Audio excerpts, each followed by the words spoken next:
the current generation, probably many people watching this program, would not even know what it means to be, in hunger. So I think it's very important for the worldwide younger generation to watch such programs. How countries that have succeeded in reducing poverty have done that, what other countries can learn from them, what they can't learn from them. We should all join hands to, of course, to help in this gigantic struggle to eradicate poverty. I think the message is important because I think there may be some lack of understanding of what Africa is doing, what China is doing in Africa, and so I think one of the key messages is to tell the world what is really going on in Africa.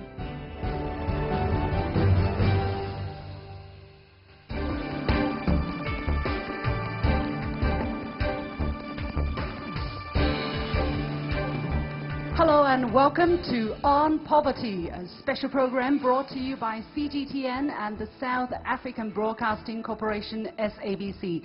My name is Lu Xin. I'm host of The Point on CGTN. Now, the world's extreme poverty rates have been cut by half since 1990. However, in today's world, 1 in 5 people in the developing world are still living in poverty, and the majority of them live in Asia or Africa. That is why, for the first time in China's TV history, we're talking about poverty on an intercontinental level. Ladies and gentlemen, let's give a warm round of applause to my co-host from SABC, Lian Manas. Xin, thank you very, very much, and a very warm welcome to all of you that are tuning in for this special broadcast. A very important broadcast, something that, as Xin highlighted, we as a world have made great strides against poverty. But if you look at Africa, there are still about 400 million people that are living below the poverty line, and something urgent needs to be done. I think to start this particular broadcast, one of the best quotes I can think of is from our former President Nelson Mandela. As long as poverty, injustice, gross inequality persist in our world, none of us can truly rest. So today we are going to do anything but rest, and we have got an amazing panel that are here to discuss some of those issues with us, and let me introduce them to you one by one. First up, let's give a very warm welcome to Bill Bicales, who is the Senior Development Economist with us. Thank you. Thando Nyawase, Economic Counselor for the South African Embassy in China. Professor Wenran Jiang, who is the Senior Fellow of the School of Public Policy and Global Affairs at the University of British Columbia. And finally, wrapping up this esteemed panel, it gives me great pleasure to welcome Michele Garace, who is the Head of China Program for the Global Policy Institute. The warmest applauses to all our panelists, and of course here in the studio with us are project managers experienced in poverty reduction, as well as other people who are interested in this subject. Now, the format of this show is like this. We will have numerous speakers who will come and share their encounter with poverty and their fight against it. Each will be followed by a panel discussion with these panelists. But before we invite our first speaker, let's take a look at the face of poverty in today's world.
Let's welcome our first speaker, Maingania Raymond Nelubhalani.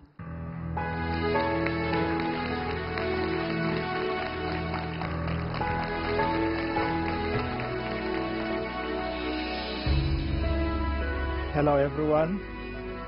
I know poverty. I did not read about it in the books or watched TV. I experienced it growing up myself. I believe I also chose a career, social work, as a caring profession so that I should help other people, uplift them too, and better their lives.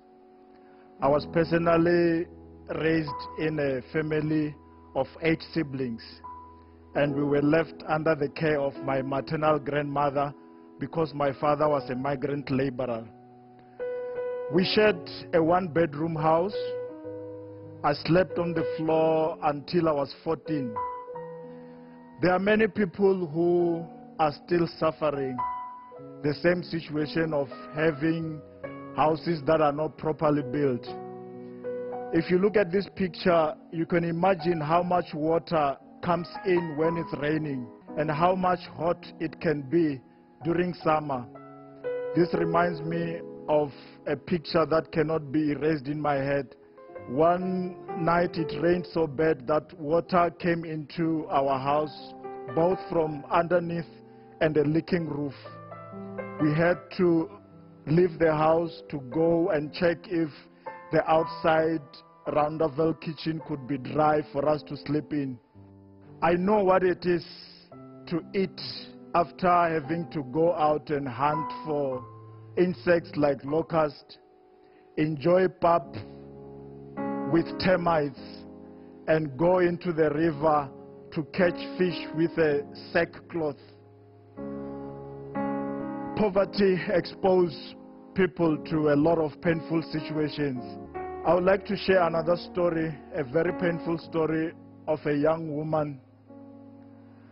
This lady is called Nyerisani. She was brought up in a poverty situation also, but her poverty was more intense after she escaped a brutal attack. She dated her boyfriend to the bush because there's no way they could afford to go to a decent place like a motel. While they were there, they were attacked by people who were believed they wanted to mutilate them to get body parts. It is believed that in some cultures, body parts can be sold to witch doctors for traditional medicine. This lady stayed in the hospital for a while. She was treated and discharged. Unfortunately, the family could not afford to pay for proper plastic surgery that could bring her beautiful face back to normal. We interviewed her sometimes. She got the courage to manage to face life, and she can speak about a situation now. She has since dropped out of school, therefore she cannot secure any formal job. Her poverty is continuing with her life, and she can't do any manual labor. She needs help. There are many others. Poverty is real. Thank you. Thank you, Raymond. Thank you very much. Indeed, it's a heart-wrenching story. Unbelievable that people would be falling victim to poverty by other people who are driven by poverty to do incredible things. According to the United Nations statistics, as I said at the beginning of this program, a lot of people in the developing world are living in poverty. The total number is estimated to be 770 million. And we're talking about the international poverty line of living by less than $1.9 a day. Professor Chiang, let me ask you this question first. Why are Asia and Sub-Saharan Africa so affected by the problem of poverty? Well, this is a very complex situation and a complex world. I just want to say to the opening, very glad to see the 2 TV stations join hands to do this program. I mean, the story we just heard is amazing. And simply backing to your point that Sub-Saharan Africa is a large population base, so is South Asia. The other big base is China. But China has done extremely well in the past few decades. But now you're looking at whether proclaim free market can do the poverty reduction. The China model may say differently. And now you have population bases in different parts of the world that has governance issues, have infrastructure issues, education issues. Some of them do not have a very strong central government to implement policy. Others are war-torn. So the issues are complex, but at the end of the day, we see bigger populations, bigger problems, very diversified geographical and economic backstage, but they share something in common. All very poor in the background, very inefficient in many management levels. Yeah. Mr. Garachi, from your research and investigation, what have become different in these two continents in their approaches towards fighting poverty? I think one of the reasons why we still have poverty in those areas and why not in China is, other than the strong government, the management of population. And in some other cases, population growth, of course, increases the economy of the country, but it vastly reduces the income per capita, because the denominator grows more than the number above. And this, in my view, has been one of the reasons why we have failures in Africa and in the part of Southeast Asia and not in China, where China has successfully managed the population numbers and has kept not just the GDP of the country growing, but also the GDP per capita. I would like to ask the South African version of the story. I'm sure, yes, there are many challenges, but African countries are also trying their best, right, to tackle this problem. Mr. Nyawaze, from the South African perspective, what are some of the progress you have made in fighting poverty and where the road is still lying ahead? We've made vast advances in terms of eradicating poverty, not only just alleviating it. For instance, poverty thrives where people are less educated.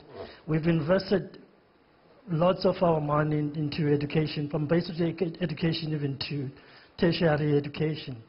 Education alone takes about 20% of our national budget. It's a huge, of course, it's what we have achieved in the past 23 years. Now the challenge that lies ahead is to make that education, that money, to be well spent, because it's clear that despite the money that we've been spending on education, the results have not been as bright as we expected. Second, on housing, for the past 23 years, government has offered what we call housing opportunities to around 15 million people. Of course, because of the limited budget of our government, housing opportunity includes clearing up land for people to be able to build on their own, building what are called RDP houses. But of course, these are challenges that can never be resolved in just one generation. It may help a little bit, but there has to be more. I mean, you talk about education, and it is a big thing. I mean, South Africa has invested, I think, more than the US and Britain in education, as you say, and yet it's not working. Something is wrong, because education, we've seen it happen in China here, it can be the key to getting out of the situation you find yourself in. Can I ask that question to you? How do we better educate our people? Maybe learn from the Chinese example. Well, as we acknowledge, just putting the cash in is a start. It's essential. There are many countries that don't even invest the required amount of money in education. But then, of course, the question is how to improve the quality of the education and how to improve the inclusiveness of the education. Because what often happens is you set up a system, you set up a school, but you don't deal with the fact that the children aren't coming. The parents can't afford to send the children. There are other costs involved. So you need to invest, you need to find ways to make it inclusive so that even poor children will attend. Sometimes that involves giving some cash to the families on the condition that the children come to the school and keeping track of that. And it involves constant upgrading of the quality of education. It's a challenge in China as well. I mean, rural education in China This is a high priority for the government now, with very good reason, because you want it to be more than just primary school. As your economy grows, you need quality education at middle school and high school levels as well. And certainly when you talk about the money, and that's something I know we'll discuss a little bit later on in the program, is the fact that you may allocate the money and you may give the money, but is it going to the right people? And is it going to the cause as opposed to the corruption that the professor spoke about a bit earlier? But we will talk more about that. But I think at this time, let's introduce our next speaker. And with poverty comes very difficult livelihoods. And the reality is we're going to talk about the subject of dignity and poverty now. Our next speaker is an NGO practitioner who's been supporting local communities in China, in Southeast Asia, and Africa for the last 18 years. Let's welcome Mr. Peng Bin.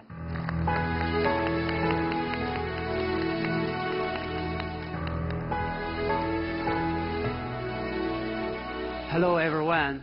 My name is Peng Bin. I work for a leading international humanitarian and development agency called Mercy Corps. I have been working in the aid sector for 18 years. The most exciting part of my work is understanding local needs and working with local expertise to design solutions together. However, my story shows how difficult understanding local needs can be, even for veterans like myself. I was on an assignment in northern Uganda, staying in a small town called Kigom. One morning, I left my hotel to see more of the area. When I passed the small mud road, I noticed that some women were preparing the first meal of the day in a shared cooking shed. I saw one woman putting some mashed food in her cooking pot. The cozy setting was just so interesting to me, and I wanted to capture this picture. So I grabbed my phone and took a shot. One of the women immediately noticed this gesture and asked, "Did you ask for my permission to take a picture of me?" To be honest, her quick response surprised me, and it was embarrassing. She was so confident to give her opinion. She was certainly not afraid of a confrontation. I deleted the photo and showed her that it was gone. Her smiling face seemed to say that she understands that I was just interested to take that photo. I didn't mean any offense. I was very much reminded of how important it was for us not to make any assumptions in any situations, no matter how much we think we know. I had taken many photos in villages before, but had never experienced this type of situation. Respecting local needs has been always a guiding principle for my approach. But this encounter seemed to tell me that why respecting local communities, hearing their opinions, and preserving dignity is so important. Thank you. Thank you, Mr. Peng. Thank you. Mr. Bin, thank you very much. And I think when you hear of the stories and the work that Mr. Bin is doing, there's one quote that comes to mind. The poverty of being unwanted, unloved, and uncared for is the greatest poverty. And I think Mother Teresa said that. And I think what Mr. Bin is doing is he is caring, he is trying, and yet you have to be careful not to cross the boundaries. You need to understand where these people are coming from. Yeah, and in different countries, in different continents, the reaction will be different, right? In China, probably nobody would be bothered, and they probably think, okay, now I get more attention, maybe there will be more help to me. Exactly. So, Mr. Garachi, in your opinion, I mean, how would you think would be the best way to gather information and yet still keeping that person's dignity to make the world aware? It's a difficult question because, for example, the picture that the gentleman deleted, of course, it was out of respect for the lady. In a way, there could be more of a Darwinian approach to this problem, and maybe the sacrifice of an individual and maybe slightly hurting the individual, and maybe showing the picture today could have given, could have risen the reaction of many other people that would have been compelled to contribute a little bit more. And so, in a way, it's a tough balance to decide whether to invade the privacy of the person or use that personal story to make the story more public. And that's what we do normally in the media. We do, in a way, use, in a good way, hopefully, a personal story. And when we have earthquake, we have wars, and the images that we see here, we probably didn't ask all these people, but they do help not just the show here today, but hopefully when people will watch the show on and on, they will continue watching these pictures behind, and they could think of the stories and be led to do something. Yeah, may I interrupt here? I think the important message, one of the other important messages that Mr. Peng was sending is also to find a solution that suits the local circumstances, maybe besides the embarrassment factor. Mr. Jiang, how important it is to respect the local circumstances to come up with tailor-made poverty reduction solutions. Well, it's absolutely essential.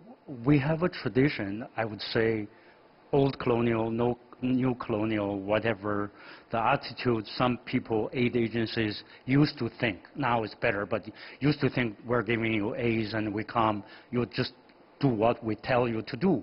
In fact, the story now we just heard, the first story is when you are poor and starving and extreme poverty, you lose human dignity. You're totally insecure, right? But on the other hand, people do have pride. And I traveled through Africa. One of the stories in southern Congo, Lumumbashi, I see a poor family of 6 kids, my good friend. They don't have enough to eat. They have to get government handout church, but they want to have a cell phone. They want to share a cell phone between 4 or 5 kids. They want to be connected to the world. What that tells us, you need to kind of using local inspirations, aspirations of their own, and maybe help them to do their own living and lifting themselves out of poverty. Mm. The story that we heard is not a unique story in the African continent. I mean, I've traveled. I've also done the same, taking pictures, and yet the people don't like that. They don't like being taken advantage from in any way. They have the right to have their dignity. But you need to get that message out there at the same time. And the NGOs working in these communities, how should they be helped by government and the states? Because the work that they do is vital in uplifting these communities. Yes, 2 things on that. But NGOs absolutely have a vital role to play because they get down at the grassroots level and they relate on a personal level in a way that some of the larger organizations don't. On the photo question, if I could go back to that, because I worked at UNICEF for a number of years also, and I would emphasize one thing, and that is everyone loves seeing children. Everyone loves taking pictures of children. Children have the right and the dignity that has to be respected also, and people should be very careful about taking photos of children, engaging with children without permission, without parents, without other adults. Mr. Picales talked about the dignity of children, and our next speaker is actually a caring mother who loves not only her own children, but also a number of children that have been abandoned, fostered, and orphaned. And I'm not just talking about 1 or 2 or 3 or 5. There are a total of 26. Ladies and gentlemen, let's give it up for Ella Mahululo.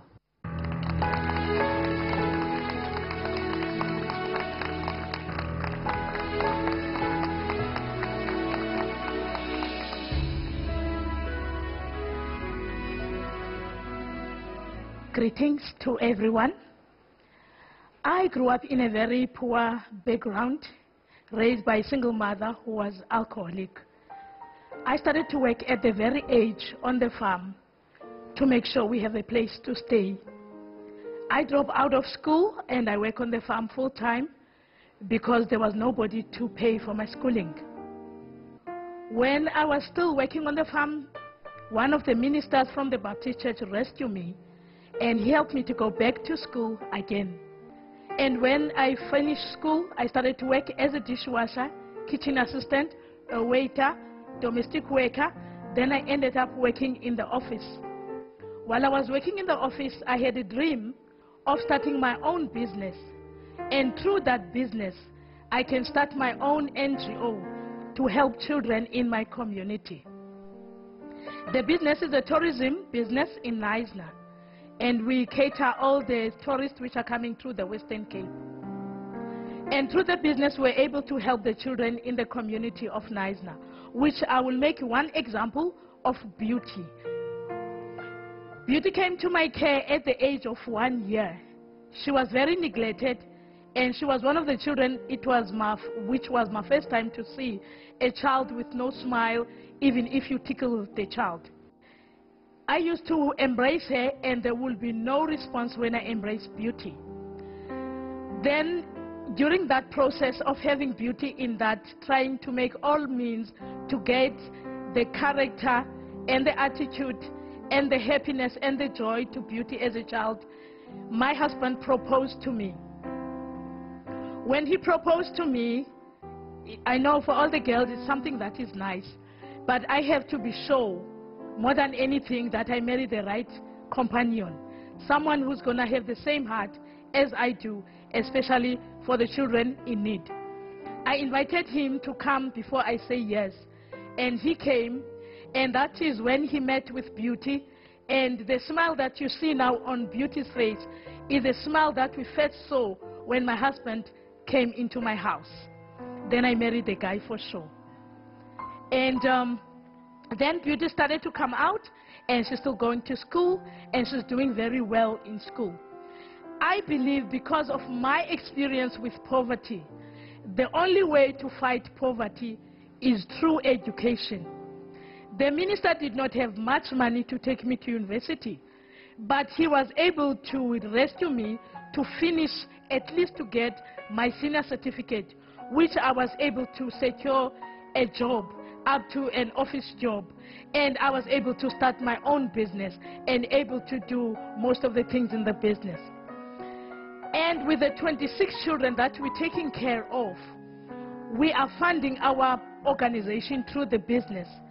And we also help a lot of children in the community, which are coming from different backgrounds. And our main thing is to bring back the dignity from the early child and bring up the positive attitude. Thank you. Thank you, Ella. It's taken me a very long trip to get to Beijing to hear about Ella, all the way from South Africa. She's incredible. Yeah, the story of Beauty, I'm sure, impressed us greatly. However, the situation with children in the picture of poverty is not very nice. I mean, poverty seems to disproportionately affect children more than any other age group.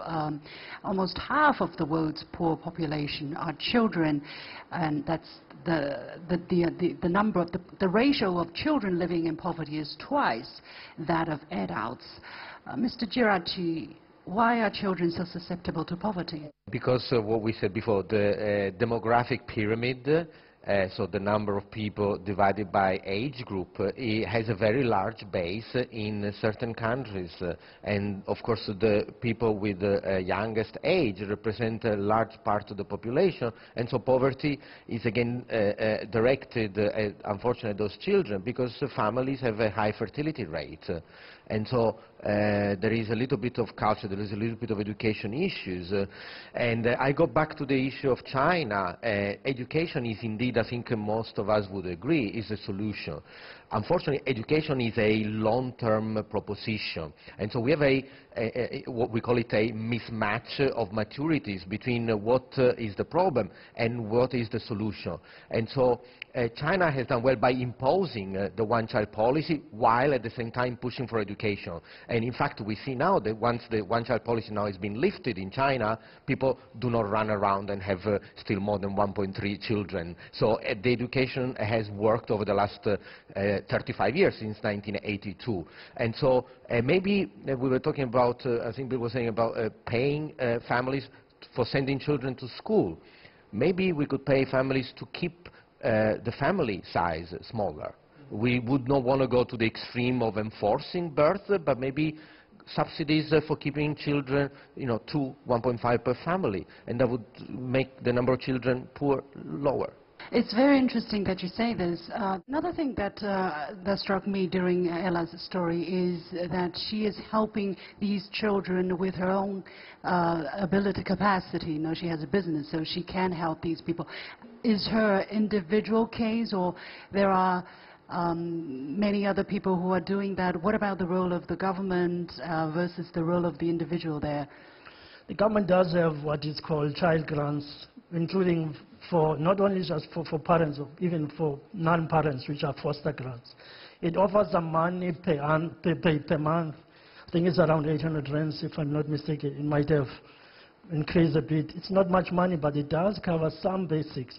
Secondly, most of the government schools are free. You don't pay. And of course, that is from basic education from grade 1 to 12. Of course, there's a big push to making even higher education free. Of course, it's not affordable at the current moment, but government even at that level helps out a lot of children from poor families. There is some contribution from government, I think. My worry is the issue of social grants, and Thando spoke about it earlier, and that we are, as a country, people are becoming more and more dependent on social grants. In fact, 17 million of our South Africans are now getting social grants. From your experience, you've worked with the UN, you look at the economics of countries. Is this sustainable? Can more and more people just become dependent on a state without the employment being there and without the actual change happening in their lives? I think the international experience is pretty clear on that point.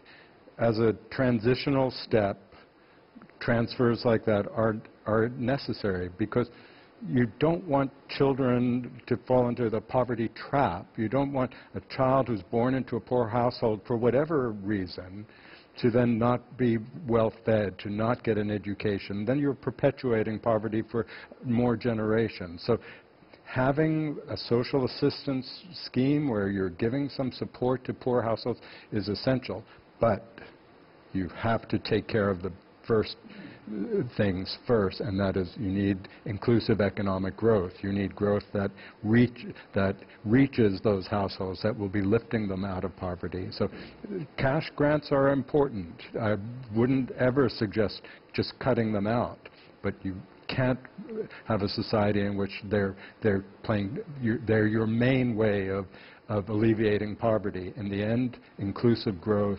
education and health services, those are the only ways that you can eliminate poverty sustainably.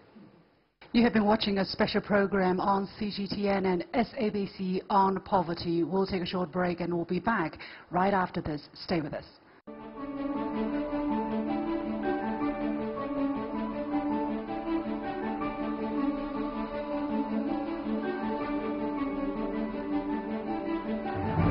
I have to be sure, more than anything, that I marry the right companion, someone who's going to have the same heart as I do, especially for the children in need. China's primary contradiction now is unbalanced and inadequate development with the people's growing need for a better life. How should they be helped by government and the states? Because the work that they do is vital. Government, even at that level, helps out a lot of children from poor families. There is some contribution from government. Welcome back. This is a special broadcast on CGTN and SABC called On Poverty. Thank you very much for staying with us. So much more to come. In fact, this speaker, I think, is going to make you think quite a lot. He comes from Mali. He's here practicing traditional Chinese medicine. His nickname is the Barefoot Doctor. Ladies and gentlemen, let us welcome Diarra Boubacar.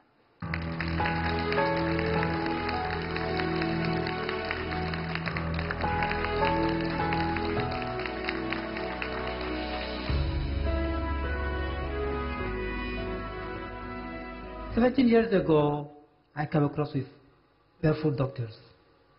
These are people who had contributed to China development in the early 1950s.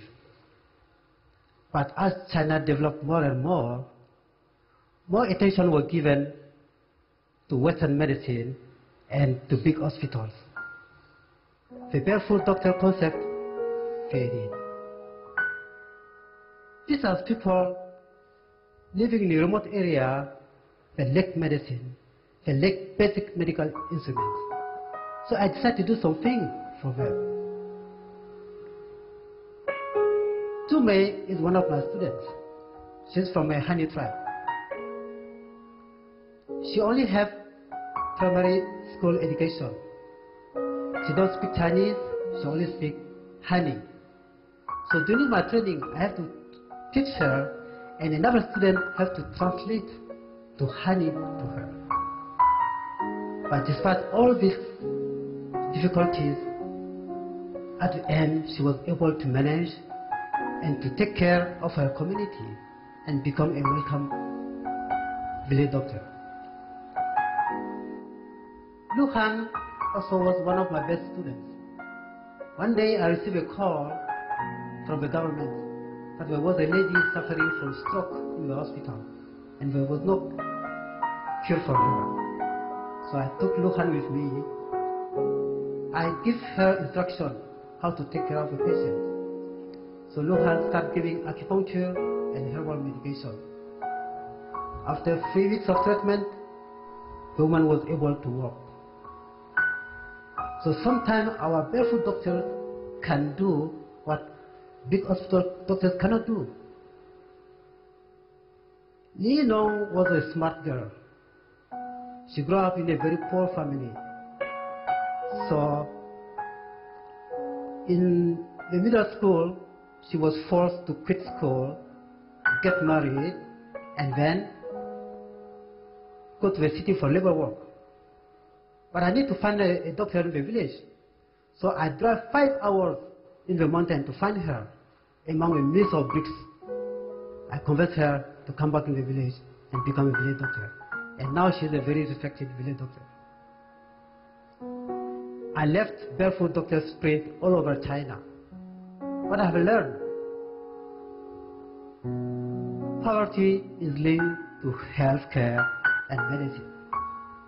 So to alleviate poverty, we need to bring healthcare to these poor villages in a very simple, sustainable way by using natural resources. Do one thing at a time and we'll make it. Thank you.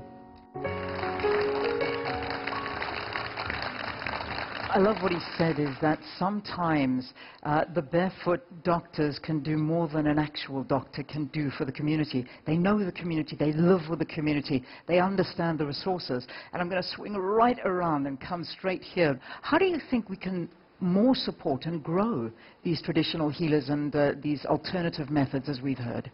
I think it's been an attempt was made in the early 90s to try and integrate them with the traditional doctors, with Western medical doctors. I don't think that project went very far. But it's clear that we have lots of very skillful traditional doctors.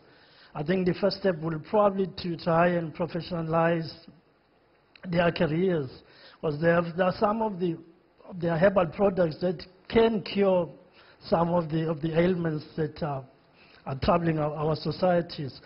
But they still remain at the rudimentary level. They have not been patented as well and turned into normal or ordinary pills like what the Chinese have done here. When you have flu here or other ailments, you go to the traditional Chinese pharmacy, you get Chinese medicine, but in a Western form, in a pill form, or even if it's some leaves as well. I think we still have a long way to go in terms of doing that. Probably it's something that we can, of course, take a lead out of what China has done. We haven't done much. Of course, on the positive side, though, in terms of access to health, people who are poor have free access to our basic health services. During the just concluded 19th Party Congress, the General Secretary of the CPC mentioned that China's primary contradiction now is unbalanced and inadequate development with the people's growing need for a better life. And I think that showcased that while you can see these high rises and, you know, absolutely fancy lifestyles in the big cities, in the countryside, in the mountainous areas, you still have these pockets of extreme poverty. Professor Jiang, what are the challenges ahead for China in this regard? Well, this is a very good question. China, if we see China miracle in the past few decades, the single most important achievement is to lift huge, we're talking about hundreds of millions of people out of poverty. So that's kind of becoming the known fact. But the story now we hear is that China, because of its population base, even you lift majority of these people out of poverty, still having a lot of people living in poverty. And I think the story taken away from the past few week and so on and so forth. The Chinese president just, spoke recently in Vietnam saying to solve poverty issues in China still is President Xi's personal conviction. And now we're seeing not only China sending doctors abroad, but also we have barefoot doctors from Africa coming to China. It tells us really reducing poverty really has no national borders. It's a global effort, right? The other issue is if we have these kind of societal-based barefoot doctor, community service, if they have to function, they must have to function in a peaceful environment. In China's poverty areas, they're peaceful still, but in war-torn zones, in many of those parts in Africa, in these parts, they can't operate. It's impossible. And then you've got a problem, right? One final speaker. Yes. Yeah, one final speaker on the special program. I hope you are enjoying it as much as we are here, because these stories are moving, and yet I think they're creating examples for many people that are watching this of what you can perhaps do in your community as well. Our next speaker is going to be focusing on exactly what we've already been talking about, and that is the revitalization of rural areas. Jessica Jiang co-founded Rural Culture Renewal Volunteers Association, which works on poverty alleviation in rural vitalization in China. I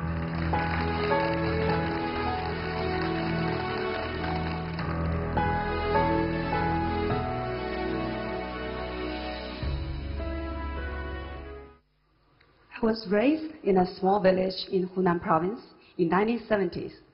When I was a child, the village was very poor, without electricity, no tap water, no fancy toys. My most favorite toys are grasshoppers, hens, chickens, and ducks.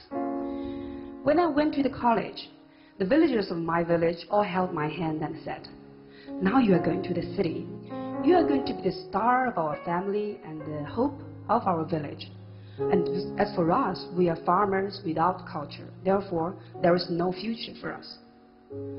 Do farmers have no culture, and does the countryside have no future? This question pestered me for many years. And I gave it a second thought in the year 2003, when my beloved grandmother passed away in the village, and I went back to her 7-day traditional funeral. According to the local custom, all the villagers of my village should come to my home to have dinner for 7 days. And there were a lot of rituals, drama playing, sutra chanting, traditional games. To my astonishment, I realized that everything went on so smoothly, just like a very modern and highly organized company. Everybody was right in the right place and helping each other, and there was no written document, no long meetings. So I realized solidarity and community help is of great importance and part and parcel of rural culture. Later on, I became a cultural volunteer, and I brought many volunteers to different parts of Chinese villages. And wherever we go, we found that community help and solidarity is a very important part of rural culture, but it's often overlooked and underestimated. For thousands of years, Chinese villagers have lived together, worked together, and helped each other in times of need, no matter it's for disaster prevention or for helping each other in children raising or education.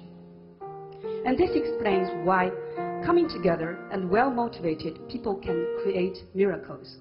In the 1960s, Chinese farmers created by their hands 80,000 reservoirs across China, the largest irrigation system of the world. And in the last 3 decades, apart from the policies and infrastructure, Chinese villagers helped each other for elevating poverty. Apart from solidarity, Chinese villagers are also very smart and creative and very talented.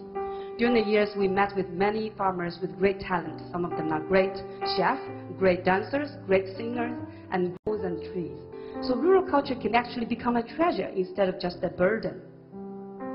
So do farmers have culture, and does the countryside have a future? My answer is yes. Poverty alleviation is not a one-way philanthropy. It's a two-way mutual learning process. The city should learn from the countryside, and the countryside should learn from the city. I hope in the future people can join hands and to vitalize the rural area again and make it the most beautiful, livable, and cultural place to be. Thank you.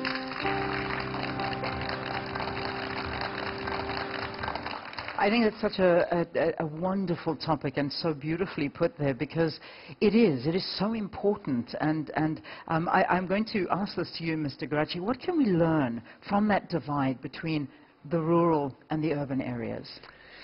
Well, it's an interesting topic. I am also the author of a documentary on China's rural economy. This is not self-advertising, but it's actually to let people know that China obviously has a lot of heritage in the rural areas. What we're looking at was, for example, how the income disparity between the rural areas and the urban area was at the same time a problem, that we do not want to have income disparity, but on the other hand, a pull factor. The higher the income disparity, the more the average farmer had an incentive to leave and improve his wealth by living into the city and moving from the agriculture to the manufacturing or service sector in the city. So we also have this philosophical in a way, debate what is the optimum level the income disparity should have between urban and rural areas. At the moment in China is about 2.8 times, 3 times. So the average rural person makes 12,000 renminbi per year. The average urban citizen makes 36,000 renminbi per year, 3 times.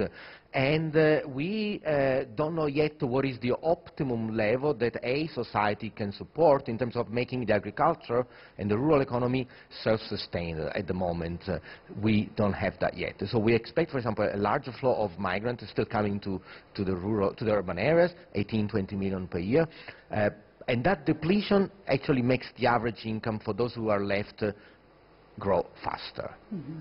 I think there's also an interesting shift of concept of people's impression of the countryside, right? As Jessica was talking about, when people talk about farmers, their impression is more or less negative, and that's why a lot of people kind of look down upon the farmers. How important is it for people to change their mindset and thinking rural areas doesn't equal backwardness? Well, that used to be the case, right? The myth of this urbanization paradigm is somehow, as we move towards more material wealth, modern style, everybody get urbanized. That's how people in North America and Europe, in Japan have done. They all move into the urban centers because rural areas are backward. The story just told us. Now China happened to be just over half of its population of nearly 1.4 billion urbanized. A long way to go if they want to urbanize the rest. What we're seeing now is a trend saying with the new technology, with the communication technology, with the internet, with the e-commerce, that people can actually appreciate their rural culture, their rural economy. They can use e-commerce to promote what they produce in rural areas and make rural areas catching up with the urban areas as much enjoying a modern lifestyle. I think these are paradigm shifts and they're new trends we should pay attention to. No country has a monopoly on how this all is going to develop. But I think that's where the promise is. We're a little bit sometimes gloomy looking at the numbers, highest infant mortality rate, highest, lowest life expectancy in Africa, in South Asia. But these are also areas may enjoy a new rural economy of some sort we yet to figure out, right? I'm going to take a very different spin on all of this, because in South Africa, what we're going through now is very, very different as well, because, what viewers and people have to understand is that South Africa has come 24 years into democracy. A lot happened during the apartheid years, and the issue of land and the redistribution of land is one that's a big topic back in South Africa. If we look at numbers, only 8 million hectares of arable land has been transferred back to black people, and we're talking 8% out of 82 million hectares. And we hear the benefits of this land in the rural areas. So Thando, from your perspective, how do we speed this up? How do we allow South Africans to get that land to create a living for themselves? Firstly, maybe the first comment I would like to make is people are flocking into urban areas because it's true that there are better amenities, access to health, access to education. I think life is better in the urban areas in general, and experience has shown that the more urbanized countries are, the more prosperous they become. But yes, it's true, the rural areas, particularly for South Africa, which has double-digit unemployment, agriculture is one of the most labor-intensive sector of the economy that we should take, of course, advantage of. But the issue of land redistribution remains an intractable one. Of course, our government still has the 30% target, which has been very difficult to reach, because private owners of land sell it to government at very high prices. And it's an ongoing debate, but irrespective of that, of non-movement forward in terms of transfer of land, there's still land for cultivation in rural areas. It's true that the government should be promoting people to at least a small scale to medium scale level of farming in rural areas could make life, I think, affordable in rural areas. Thank you very much, Mr. Niawazi. We're coming to the end of this very interesting discussion. Leanne, what are you going to take away from this discussion? I think so much. I don't even know where my mind is going right now, but I think as a country, and I refer to South Africa, the lessons that we've learned here today are massive. South Africa is sitting in a very difficult situation. Statistics are showing that half of our population are living in poverty, and it's not getting better, it's getting worse. So we're getting further and further away from those MDG goals, and that's a problem. But I think the lessons that have been put on the table here are things that we need to use, and we need to put them in play, because that could better the lives of people. And I thank you for this. Thank you very much for coming over and sharing with us the story. My take is that I think, first of all, China needs to show more solidarity with its developing fellow countries. And secondly, we still have a long way to go. I mean, $1.9 a day, that is not a lot. So even if there are a lot of people coming out of poverty line, how to really improve their lives is still a very big task. We need to do this again. Yes. So come back again next year? It's a date. I'll be here. Okay, thank you very much for watching this special production brought to you by CGTN and SABC. You can watch the replay on our application called the CGTN Live, or go to YouTube and look for CGTN The Point. You can follow me on Facebook or Twitter using the handle The Point with LX. All right. That's it from us. Thank you very much for watching. If you missed this episode, you know you can catch it online, SABC News' website, as well as the YouTube channel. It'll be there for you to enjoy and to learn. Thank you to our studio guests, and of course to our wonderful panelists, and for China for being such great hosts. Thank you very much for coming over. Absolute pleasure. Yeah. Okay, see you again. Bye-bye.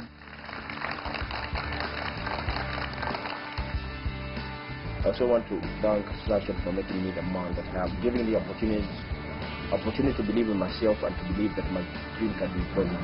In Western and Central Europe, but also in the north of Europe, about 10% of the population is having the energy poverty as a problem. Giving charity is not an ideal way to help farmers to end poverty. The best way is to help them to integrate into the global commercial chain system. Poverty is not an accident like slavery. It is not made and can be removed by the actions of the human beings.